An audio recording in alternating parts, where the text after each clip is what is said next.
Hello दोस्तों, यदि किसी व्यक्ति को कैंसर है तो उसको खांसी में खून आना काफ़ी कॉमन होता है। ये कई बार काफ़ी डरावना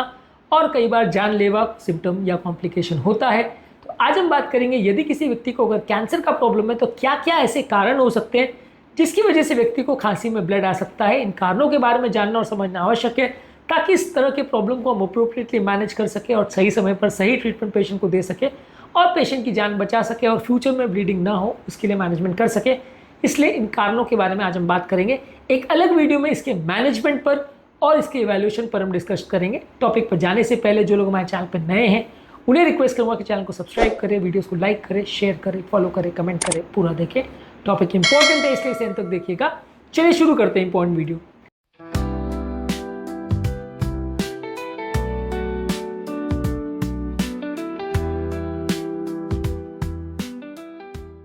सबसे पहला, अगर किसी व्यक्ति को अगर लंग का कोई कैंसर है, यानी फिर वैसे व्यक्ति को ट्यूमर किसी रक्त नली को अगर इरोड कर देता है या उसको टीयर कर देता है जिसकी वजह से इंटरनल ब्लीडिंग चालू हो जाए, तो वैसे व्यक्ति को खांसी में ब्लड आ सकता है। अगर किसी व्यक्ति की ट्यूमर में कोई कैविटी बन जाती है, कई बार कई ऐसे लंग के ट्यूमर्स होते हैं जो नेक्रोटाइज करते हैं या खराब जैसे हो जाते हैं, उसके अंदर कैविटीज बन जाती है जिसकी वजह से आसपास की नलियाँ उसमें फट जाती है, तो इंटरनल ब्लीडिंग हो सकती है। इसके अलावा अगर किसी व्यक्ति को अगर श्वास की नली का कोई ट्यूमर या कैंसर है, यानी एंडोब्रोंकियल अगर ट्यूमर या कैंसर है, तो वो श्वास की नलियों को भी टीयर कर सकता है या उसके अंदर इरोड कर सकता है जिसकी वजह से लोगों को ब्लीडिंग हो सकती है। अगर किसी व्यक्ति को ऐसा कोई कैंसर है जैसे ब्रेस्ट का, किडनी का या कोलोन का,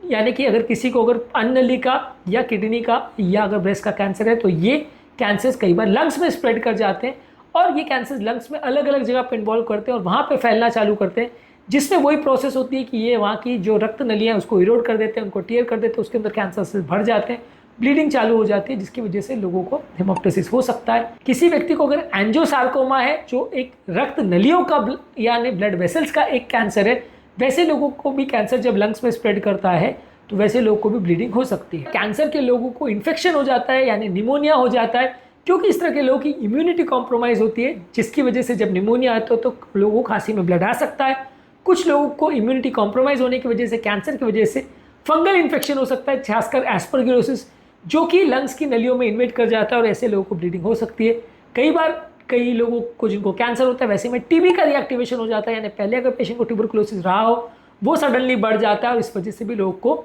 अंदर ब्लीडिंग चालू हो सकती है। कई बार कैंसर के पेशेंट्स को ब्लड में क्लॉटिंग टेंडेंसी बढ़ जाती है जिसकी वजह से हार्ट से जो रक्त नली लंग्स में जाती है उसमें क्लॉट जम जाता है जिसकी वजह से पल्मोनरी एम्बोलिज्म हो जाता है। ऐसे लोग को लंग्स का कुछ पोर्शन डैमेज हो जाता है, इसकी वजह से भी लोगों को खांसी में ब्लड आ सकता है।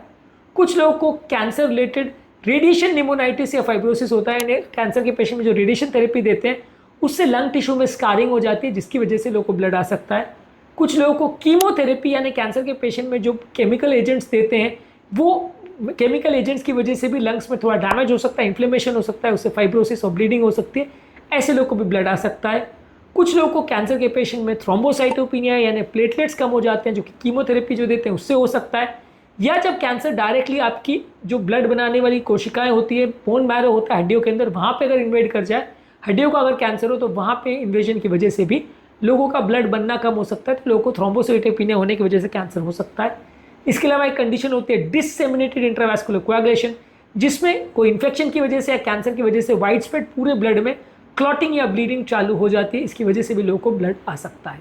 कैंसर के पेशेंट्स में कई बार क्रॉनिक इन्फ्लेमेशन होता है लंग्स के अंदर जिसकी वजह से लंग्स के अंदर इन्फेक्शन हो सकता है और ये इन्फेक्शन की वजह से लंग में ब्रोंकिक्टाइसिस होता है जिसमें जो श्वास की नलियाँ है वो फूल जाती है और डैमेज हो जाती है, इससे भी लोगों को ब्लीडिंग हो सकता है।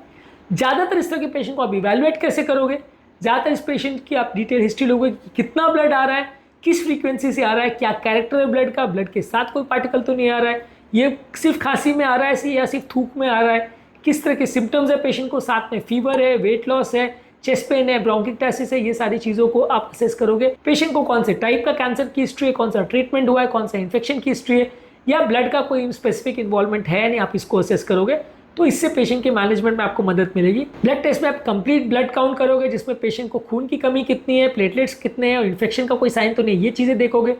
कोएगुलेशन प्रोफाइल करोगे जिसमें पेशेंट को अगर वाइड स्प्रेड अगर कोएगुलेशन हो रहा है तो उसका प्रोफाइल आप देखोगे। इसके अलावा पेशेंट की कखार का कल्चर करोगे जिसमें अगर कोई इन्फेक्शन वगैरह तो नहीं, इसको पता चलेगा। इसके अलावा आप पेशेंट का छाती का एक्सरे करोगे या सीटी स्कैन करोगे, जिसमें कितना बड़ा ट्यूमर है, कहाँ फैला है,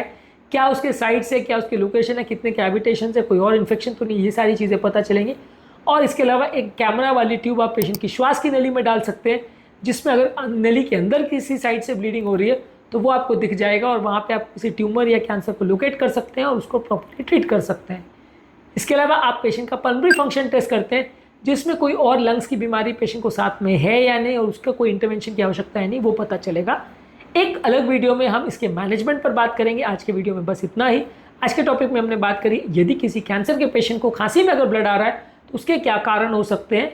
इसके अलावा मैनेजमेंट पर या ट्रीटमेंट स्ट्रैटेजी पर अलग वीडियो में बात करेंगे। कैंसर के पेशेंट में उल्टी में ब्लड आने पर और उसके मैनेजमेंट पर हमने अलग वीडियोस किए, इनको जरूर चेकआउट करें। टॉपिक एंड करने से पहले जो लोग हमारे चैनल पर नए हैं उन्हें रिक्वेस्ट करूँगा कि चैनल को सब्सक्राइब करें, वीडियोस को लाइक करें, शेयर करें, फॉलो करें, कमेंट करें।